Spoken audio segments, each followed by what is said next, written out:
When it comes to economic and people-to-people relations, Korea and China are on pretty solid standing. But what they do not see eye to eye on is the geopolitical issue regarding how much of the West Sea belongs to whom.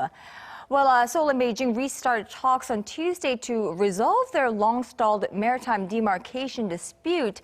In fact, it was the first such meeting in 7 years. That's where our foreign affairs correspondent Kwon Soa was all day today, and she has managed to run back to the studio to tell us of the progress on that front. So it's good to see that you have managed on time. How did the talks go, and was there any progress? Well, Kanyang, don't quote me on this. I can't assure you, but I would say that I think we're going to see numerous talks for the sake of talks. Now, first off, today's meeting was held behind closed doors, and Seoul's Foreign Affairs Ministry didn't reveal too many details.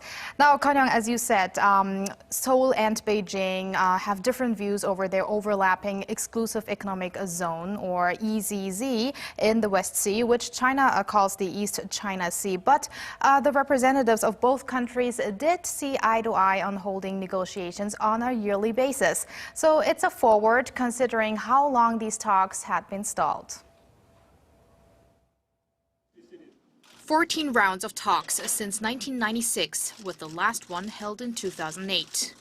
Then, talks stopped because South Korea and China could not reach a consensus. They only repeatedly expressed their own positions on their respective exclusive economic zones in the West Sea. That's why the resumption, or rather elevation, of the latest talks to the vice minister level for the first time ever was a significant step in nudging things forward. Vice Foreign Minister Cho Tae-yeol and his Chinese counterpart Ryu Jun-min led Tuesday's meeting in Seoul.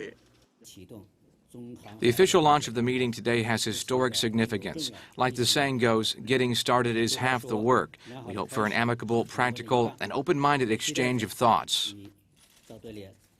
But as Vice Minister Cho told reporters after the meeting, this exchange of stances was only successful in setting up future discussions. The exclusive economic zone is important for both countries for securing more marine resources and energy. Seoul has so far demanded that the EEZ be demarcated by an equal median line from each country's coastline, while Beijing says the length of the coastline and the proportion of population has to be taken into account. Another major sticking point for the two countries has been their respective claims to Yeodo Island, a submerged reef in the West Sea. In terms of distance, Yeodo is closer to Korea's southernmost island, Marado, but China calls Korea's ocean research activities there illegal. Maritime demarcation negotiations are very difficult. It's not a task that can be finalized in 1 or 2 goes. They are very technical, need legal revision and professional counsel. This meeting that was held is the result of an agreement made during a summit between Presidents Park Geun-hye and Xi Jinping last year. Both sides view the issue as a key hurdle to overcome to maintain healthy bilateral relations for the long term.